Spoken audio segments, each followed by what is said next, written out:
Good evening, everybody. Welcome to another edition of the Team and Ambitions YouTube channel. We are here for another discussion after the recent Lorecast occurring earlier today.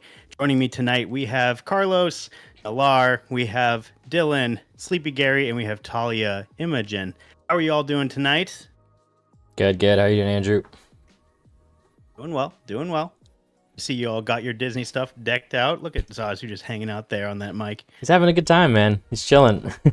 Oh, that's very on brand right there with the ears. Yeah, we got some ears that are on brand. If you haven't heard already, soon will here. Yeah. Breaking news. Breaking. The next set is going to be ninja themed. So I don't know why I'm wearing this hat to confuse you like ninjas would.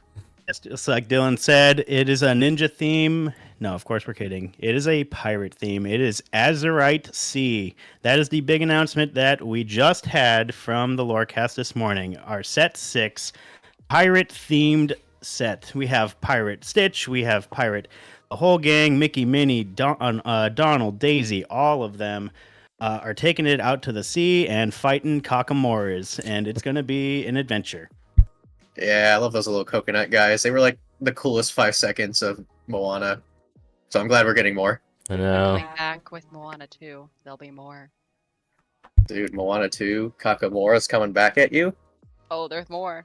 Oh, The Darth are back. I love it. I love it. We'll get into the products that they announced first. The standard products, of course, the starter decks, booster packs, and boxes. Just standard 12 cards per pack and 24 packs per box. The Trove, which is not too different. The difference is now that the the color dividers are going to have characters on them rather than rarity symbols or ink colors, which are kind of cool. Keep Yeah. changing it up, which I really like. The dice look awesome as well. The Stitch gift set. This is a new change. You do get your promo, you do get your 4 packs, but now you get one of the binders, which I think the collectors are going to enjoy. And look at this Stitch binder. It has 4 different Stitch. You have Rockstar on there. You got the new Pirate Stitch. You got the one Luau Stitch. It's amazing. If you are a Stitch fan, this binder looks awesome. Yeah, it's cool that they went on like a specific theme because obviously Stitch is going to be one of the premier characters. I believe he's like on the pack art and stuff, but also people just love that little doggo. He's my favorite former border collie, so I'm glad that they're going with a theme of Stitch for that net set. And I can see that being very popular now. The next one could be another popular character and so on and so forth. So I like it. Can't go wrong with Stitch, honestly. And I'm glad they're kind of like, I guess, kind of changing up the way the gift sets and like the troves are each and every set, so it's like a little bit unique each time, whether it's like a small improvement over the dice or mixing it up from the color symbols from Lorcana versus legendary rare symbols for the dividers, and now we have the character cards, so you can kind of pick and choose your favorites, I suppose. Like if you just want a bunch of like colored dividers, then go get the Inklands, I think, had colored dividers, or maybe they had the rarities ones. I don't know. Either way, you can figure it out and go pick it up yourself to kind of organize your own collection in that manner. And yeah, I think it's great. Always fun to have the accessories. That's what we're here for at the end of the day. It's the accessories. It was one of Drew's favorite things about Lorcana was the accessories. So they're doing good to him. Probably the most unique to each set is what is going to go on the card sleeves and what is going to go on the playmats. And the card sleeves, normally we don't make too much of a mention of this. I mean, our podcast hasn't been around that long, so we haven't had a chance to talk about the card sleeves too much, but we're going to talk about it this time. Winnie the Pooh, awesome sleeve. People are going to like that. Winnie the Pooh, fan favorite. The Honey Wizard one. The Honey Wizard one. Honey Wizard, a big fan favorite. Starting from Yeah. that first playmat that we got, and now the spinner, and now we have the sleeves as well. You gotta get the trio at that point, so be good to go. So I think us over here at Team and Ambitions are going to be partial to the other card sleeve. That is the Scar. Not just any Scar, the Enchanted Scar. How are you all feeling about this one? Woo! So good. That art is peak. It represents everything Team Inhibitions, and I hope to use them to push Mufasa's off the table. So I'm excited. Yeah, Scar looking pretty good. Rude. Oh, we love Scar here. I think there was a little bit of news too. I think Andrew was talking about it, or maybe Dylan. I don't remember. Heard from another friend, Sarah, I believe, saying that the sleeves were a little bit higher quality this time around. Not sure about the rumors, the news there, but if that's the case, always a welcome change to those card sleeves. And yeah, for me personally, I don't use art sleeves too much, but now that there's kind of an art that hits home, I suppose, for the team, might actually be tempted to triple sleeve it up now with some art sleeves going forward. So we'll see.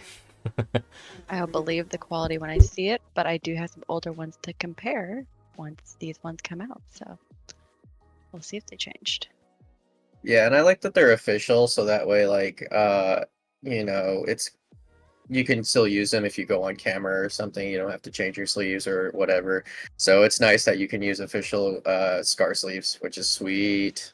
And then the playmats. We have Donald Duck making his appearance. I honestly thought it was going to be the other Donald Duck. I thought it was going to be the Pie Slinger Donald Duck, though the Buccaneer Donald Duck does make sense relative to the set theme. But again, I think there's a far and away contender for best of the playmats, and that is the Elsa 5th Spirit, which simply looks amazing. And Elsa has been probably one of the bigger surprise cards of set 5. Now, it had a lot of hype going in, but it has performed fairly well in a lot of the blue, purple decks that aren't red purple, blue purple, green purple. They're all using it, and Elsa is really an amazing card with a lot of functionality. And now it gets a playmat to show it off. Yeah, it's definitely interesting. I don't. It's interesting that they decided they'll use any art for any set, but I glad at least that Donald was on theme with this one, and they also just looks good, and at least it's from a recent set because I felt it was weird when they introduced like Tink for the playmat, even though it was like, yeah, that was a set 1 character, but we decided to bring it like 2 to 3 sets later. I mean, don't get me wrong, I love the art, but I thought at least this one was more like, it made more sense. It wasn't like, oh, we decided to use Green Genie from the first set as our set 6 playmat. I'm like, that wouldn't make sense, but yeah, they can do whatever they want. But Pie Slinger, though, if you're listening to us, make it, you'll have my money. Shiny Pie Slinger, Matt. Oh, foil pies? You could have like the cherry pie glistening? That'd be... Oh yes. You hiring Ravensburger marketing department? We got you. I would love to have an eat a bag at some point that is the lore book for all the collector's pins. Oh, Marketing team. Yeah, they give out pins. They should sell like a bag accessory or like a booklet that you can show. That'd be actually... Hire us. What are you doing, Ravensburger? I know you're watching. Hire us. Yeah, I'm excited mostly for the Donald, Matt. I mean, if you saw one of our other videos, I was really excited for that Pie Slinger. It's the 90th anniversary of the duck being around in Disney, and as much as this card never got really good playability, I loved the artwork on it. So that's my playmat vote. Heck yeah. Definitely a good one. Interesting that you mentioned it, Dylan. Have they been on theme at all with the playmats recently? Because when we got the Tinkerbell, and I forget what the partner there was for the other mat, but that was like set 3, and that was like a set 1 card. But then during set 4, we got 2 other mats. I don't think they were from the same set either, right? So and in this set we had Maribel and Belle, which Belle was from set 4. But was the Maribel one? I mean, there's no specific art for that one necessarily, right? So It's look at this family art. it is so, like this family. Okay. The only ones that have been consistent with like a release schedule was the first ones, because like Maleficent was a set 1 cards. The rest of them have been like, yeah, this has been from previous sets. Yeah. Which is still technically following in case with this one, but at least it makes sense to have Pirate Donald in the pirate set. So Yeah, I think a lot of people like that art too, so it's definitely not a bad choice. Just as far as theme goes, I don't think we can really make any predictions going forward based on what we've seen so far. But who knows? At least one card from the previous set is kind of the consistent factor right now, I think. Yeah. Well, we will jump right into probably the biggest news of the Lorecast, which is we got spoilers. Spoiler season's already started. We are not even a month from the Shimmering Skies release, and we are already 23 cards in. Really, like 28 or 29, because we know a couple of them, including like Oswald from the D23 set. And all the pirate sets that we saw in a couple of teaser films, but we now have 23 new cards to talk about. Why don't we just jump into it? Any of these cards particularly like jump out to you as ones that you're just either super interested in or think it might see some sort of relevancy in either play or like casual or competitive play? Definitely a lot of spoilers again. We're all used to it at this point. I think once the spoilers kind of come rolling, everyone gets excited, and it's kind of like we're all preparing to make new decks already as soon as we see the first card. And definitely one of the cards I saw that I'm excited about is the Mad Hatter's Teapot. And the reason for this is that it kind of brings to light an archetype that people weren't really sure about, like if it was going to be a real thing, and that it would be Mill. And in this case, it really looks like they're gonna kind of allow it, if you will, because Mad Hatter's Teapot is an item that costs 2, I believe, and is inkable. And all you do is exert it and pay 1 extra ink, and each opponent puts the top card of their deck into their discard. And you know, the only reason you would probably want to do that is to mill someone out. And because in Lorcana, when you run out of cards in your deck, if you cannot draw for the turn, you lose the game basically. And people were doing that before, mostly in steel variety decks for mill, where they were using a whole new world to make you draw a bunch of cards. And then they were using cards like Lady Tremaine to get the whole new world back, and then do it again. That's what the card says too. Do it again is the name of the Lady Tremaine's effect. But basically, they would cast a whole new world a bunch of times, and then eventually you would have no more cards to draw, and you would lose. So this being in purple, especially, is kind of fitting in a way. You have Yzmas that make you draw cards that are extra to kind of assist in the milling strategy, if you will. But I'm excited for it. It kind of opens up a new archetype for sure now, and we only have 20 cards right now, so there's only going to be more that you can kind of mess with to use this item. So maybe not the archetype that's going to be game breaking or tier 0 by any means. We'll see. I don't know. We can go back to this video and reference that quote, but just excited to see what new things it brings to the table. For all you MTG old heads, it reminds me a lot of like Lantern Control for people who know that deck. So it's kind of cool. All we need is a ensnaring bridge, and then we can finally build mill. So we're close. We're halfway there. Well, we see the return of Jafar with the teacups. There you go. Jafar having a tea party. There you go. Yep. I mean, I definitely love the card, mostly just because I'm an Alice in Wonderland fan. So it's just another one for me to add to my Alice collection. Yeah, definitely. What cards are you liking though, besides the teapot one? I'm looking forward to this hot potato card. It's The art stick. The art stick. yeah, the blaster gets plugged up with the carrot. It says 3-drop inkable. You get to choose one, whether you want to deal 2 damage to a character or banish a chosen item.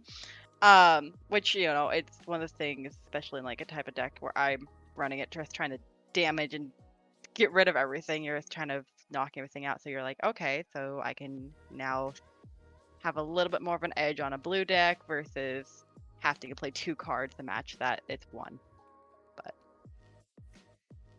Yeah, versatility is always good, right? You get to have options and choose what you hit the potato with, right? Hot potato. Hot what potato. you hit the potato with, what you chuck the potato at, Yeah, exactly.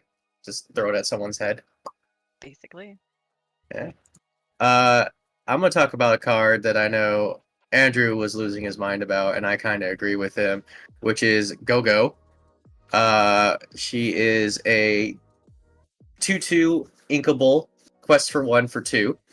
Evasive, that says, stop whining, woman up. That when you play this character, you can spend 2 to gain lore to equal to the damage of a chosen opposing character.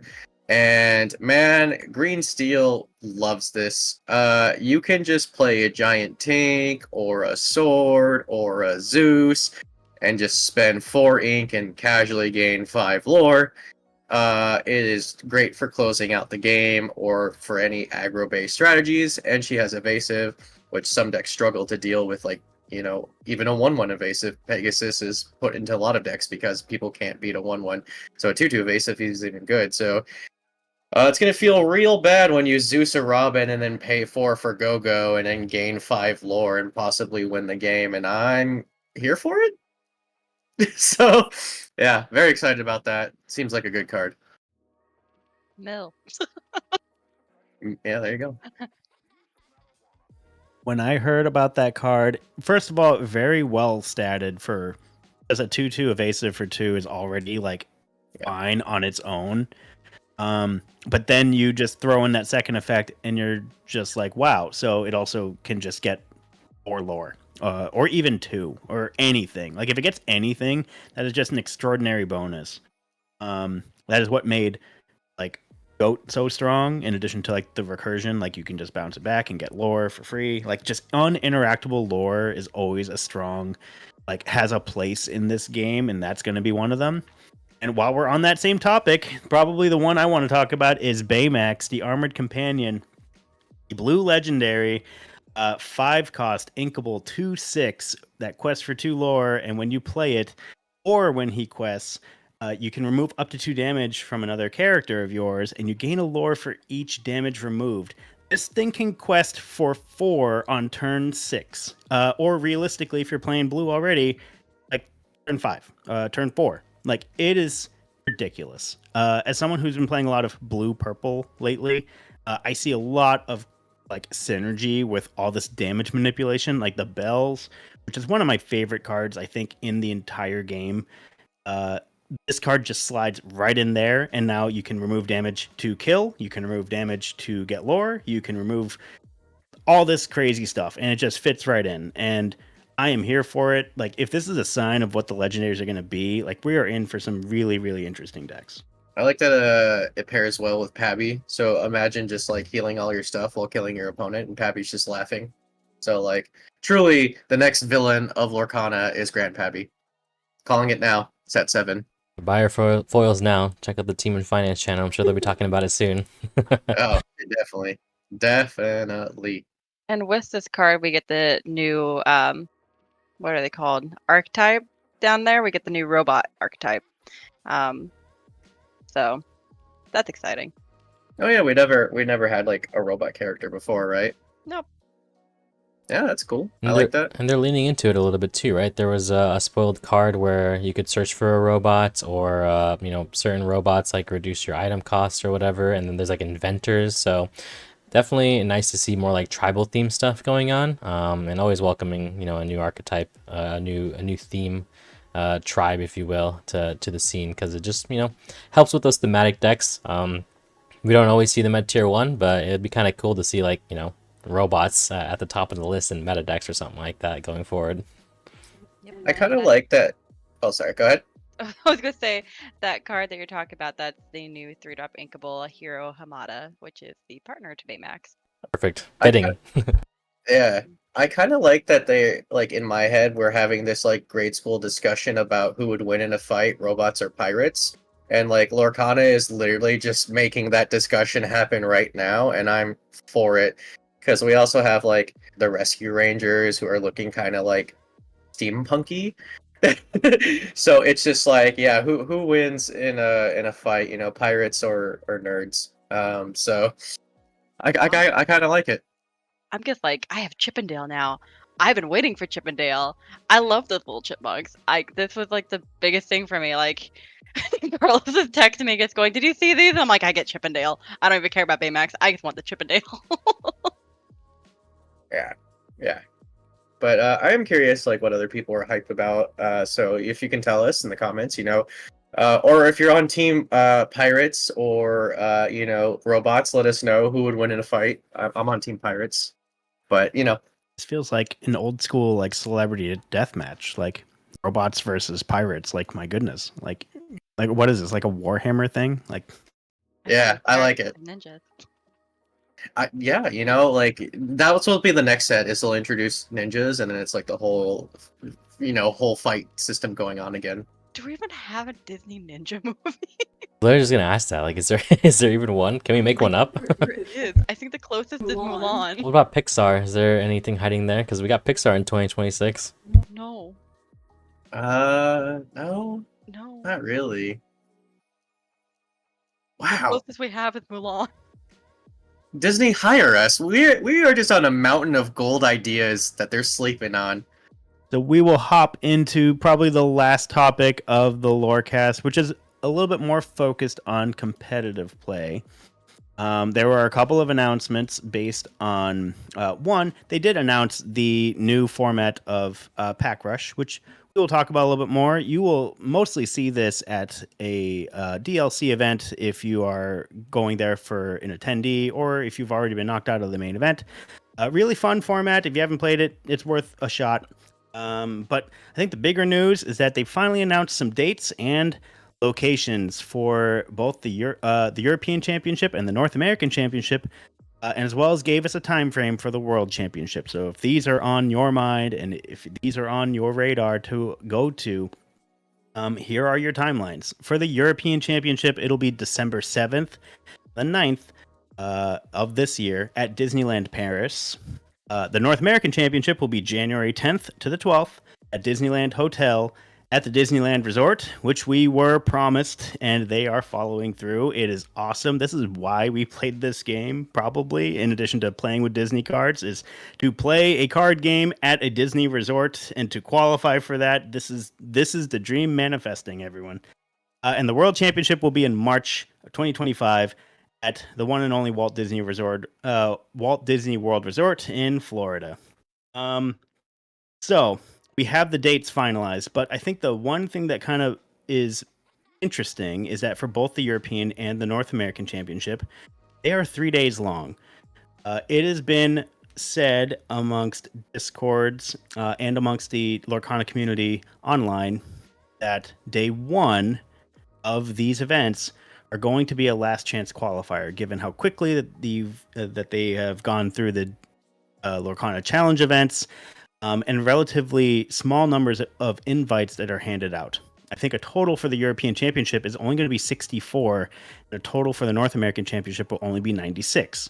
So I imagine they don't want to necessarily reserve just that many spots, or reserve an entire conference room at Disneyland Resort just for 64 people or just for 92 people. So rumor is day one is your last chance qualifier event. Now, for those of you who are unfamiliar with this, or who haven't been amongst other card game events, this is your last chance to qualify for the championship event that will occur literally the next day. But it is usually based on how well you do, what your record is. So it is a one shot, bring your best, hope the cards fall right, and if you make it, that's awesome, you're in the championship. So it is a bit risky if you don't already have your invite, but you don't have another way. So if you didn't get it done during the Lorcana challenges, that is the moment to do it. Day two, or in this case, would be December 8th and January 11th.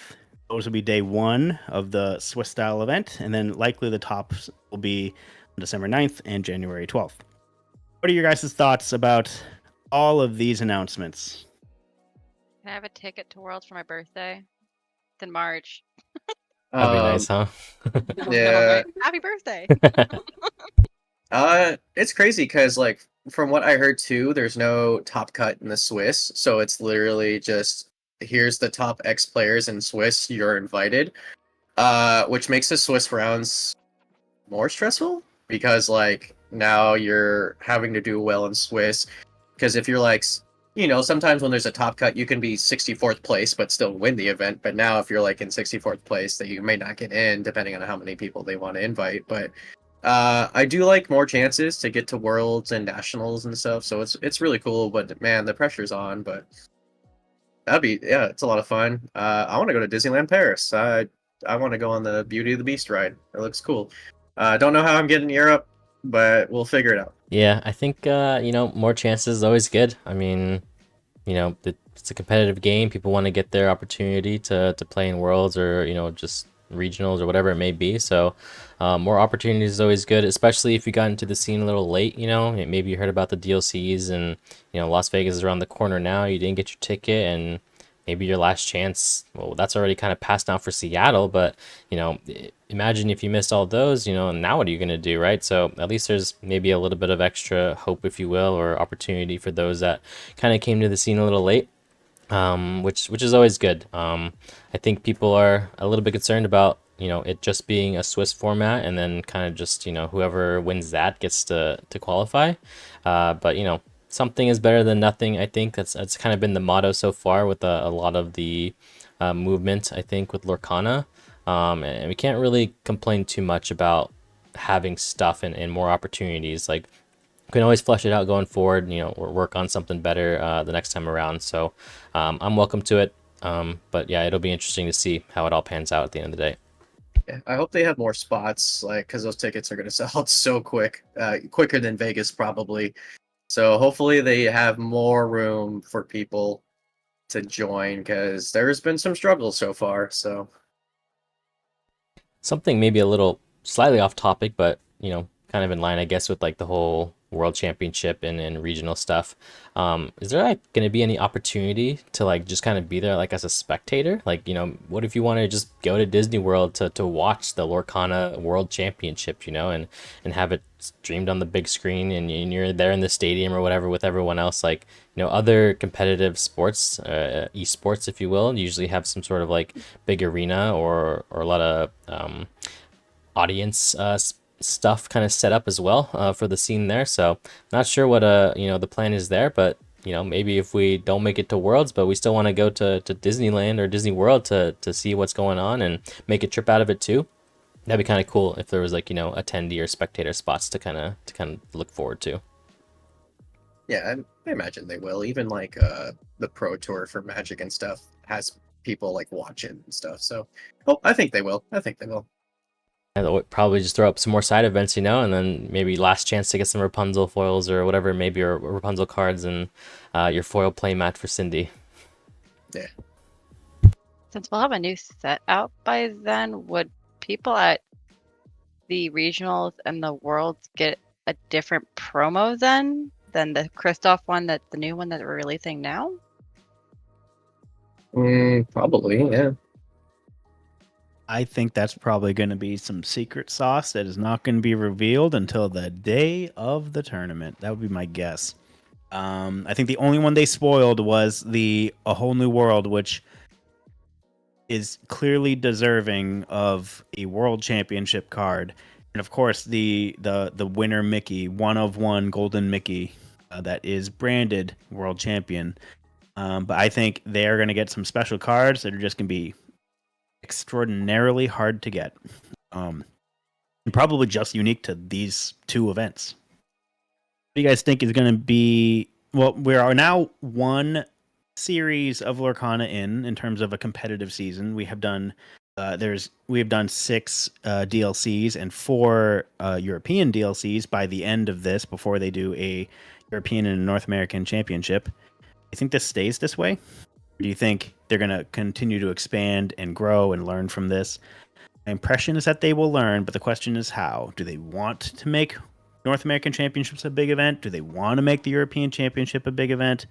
Or are they going to kind of keep it in that 100 range? I'm hoping that they open up some more location to make it a little bit more accessible. I do think at least like one DLC a month in North America, and maybe even another one in Europe once a month, is enough to kind of help keep things moving along, as long as they're keeping it at that 2,000, if not a little higher cap. A lot of it is finding a venue, along with all the other schedules of other large events going on that will take on that amount of people during those times, and the weather in the winter. I think we'll see more, more places across both North America and Europe. Like, I was surprised there was no like LA event, New York, any of those major cities, and they should definitely be hitting the home of those. So I imagine they will in the future, and I'm hoping there will be other ways to get invited way down the path. Like, for example, if they do an online client, they could have like tournaments where like the online winners can also attend paper events. I think that'd be really cool, a way to get other people who maybe can't afford to go to DLCs or can't get tickets to DLCs, or maybe there's none near them because they live in Alaska or something. So I'm definitely hoping they can expand the number of people who can go and the ways you can get invited, because there's so many people playing Lorcana around the world, and it's hard to just get a snapshot of 2,000 people in one place to really get the scope of how many people are playing and how well people are playing the game. DLC on a cruise ship. There you go. Yeah, I think ways to get invited is definitely like a big thing, especially just like accommodating how tough it is sometimes to just travel to all these different locations. I mean, we went to Canada, we've been to East Coast and West Coast. Like, not everyone can attend them all, but some people might want to, attend more than one. So just having more opportunities is always good. Maybe even like more opportunities at like maybe not necessarily the set champs level, but like maybe certain stores in your region, like maybe because we're in Oregon, maybe we can say something like, a couple stores in Oregon are, qualifiers for, a DLC event or something, or like a championship event or whatever it may be going forward. But those stores have to, house at least 100 people or something like that. Then it can be a qualifier or whatever it may be. Or like Dylan said, just like some sort of online client, just other ways to kind of get people in. Because there's people again who can't travel, who can't just get everything on paper or whatever it may be. Sorry, that was the cat. But The cat agrees. the cat agrees. Mr. Soup agrees. He would like you to go to the Disney World Championships and have your chance at a whole new world promo. So just more ways to get it done would be great, and I'm sure they're working on it. I'm surprised. I think a lot of people are surprised that we even had these big events going on with how young the game is at this point. So it can hopefully only get bigger and better. And I'm hoping some of like the logistics of it all gets kind of smoothed out. I'm personally not a fan of like, for example, Toronto being the last set, like, meta, if you will. Like, you weren't allowed to use Shimmering Skies when Shimmering Skies was already out. So maybe that's something they'll continue doing going forward. Not a huge deal, I think, but I think a lot of people at that point were like, we don't really want to play this old format anymore. Let's play with the new stuff, but they were forced to compete, in the older set. So we'll see. I'm excited for it, and I hope that everyone gets the opportunity to kind of play the way they want to and still be competitive. We are also forgetting that in the time frame of the DLCs, both in North America and in Europe, Australia has released their game. China has released their game. So there's other continents that we are not yet accounting for. So Worlds could be a big event, which means if Worlds is a big event, we need more qualifiers, I think, to make it a big event. Because I think they want that to be like, if they make a Worlds where literally 5-6 continents like show up and take part in it, like I think that's what they're aiming for. That is like I think the winner of Pokemon is from like Paraguay or something. No, that's not right. Like Venezuela, I believe. So that's awesome. That's the South American continent. Like that's really cool. But just Europe versus North America, I mean, it's like golf. Like, this is the Ryder Cup. Like that's cool. But it's very early. We still have time to go. Well, that is all the news that we have from this Lorecast. Any final thoughts from any of you about anything that got revealed today? I think I just want to mention, other than my cat doing weird things in the background there, I know personally speaking, like, we're only a month into Shimmering Skies, as Andrew mentioned. It already, like, okay, we're seeing set 6 now. It can be kind of overwhelming, I think, for especially newer TCG players. Like, like, why are we already getting a new set? I haven't even collected all the cards from the last set. So I just want to say, like, it's okay to take it easy, to maybe even take a break from set to set, because like TCG games are just a train that's going to keep on moving, and it can be really hard to keep up, especially if you're more of like a casual player, and that's totally fine. Like you'll find the older cards eventually from people who don't need them anymore, or are opening more product than you might be, or maybe you don't even need all the cards necessarily to make the decks that you want going forward. So it's okay to take breaks. It's okay to kind of take your time with it all, because at least from what I can see so far, Lorcana is kind of here for the long run. So I'm excited to see where it goes forward. But with all these spoilers, try not to get too overwhelmed, and just remember that, like, we're all in the ride together, and we're looking forward to each new set, and take it easy. Definitely, I definitely agree with that. Another thing is for a lot of our casual players is if you really want to just not be in that competitive scene, there is still just the lore behind Lorcana. They're continuously putting out new story pieces. This new set, even released a little video for it, where we even got some sneak peeks of other characters we haven't been seen on cards yet, including a pirate Jasmine. So definitely something to check out, see what other Easter eggs you can find in that. I think also what I really enjoyed was this them reconfirming that like we're getting Black Cauldron next year, and that Pixar and Pocahontas are coming in 2026. So I'm really excited. I'm excited for the Great Horn King to be a card. Also, I want to share a little fun fact because those of you who are listening, the one of the people is talking about that if you look at a Lorcana card, my blur caught it off. Thought for a But if second.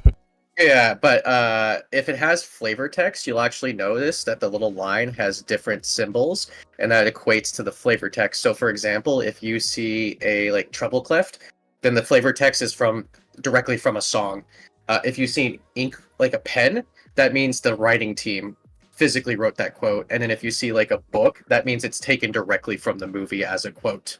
So I didn't know that information, but yeah, like check it out. Look it. You can see like on the card, you'll see if it's a song, it will have the little music note and everything. So I thought it was cool. I never noted that, and they're like, "Yep, it's been a thing since set one." And I was like, "I never noticed that." And I'm looking at the all these cards that are on my desk, well, in the water, I guess. So I'm like, "Huh, yeah, that sure has been there." So you're like, "Oh, okay, that's cool." Looks like Talia is looking through it right now, trying to trying to find Yeah, this. exactly. What am I looking for? So, a little fun fact. Yeah, we'll put some up for you guys to look at. Yeah, less blurred ones. Don't mind me just digging through a box of cards now. Man, I don't know what I've started here now, but yeah.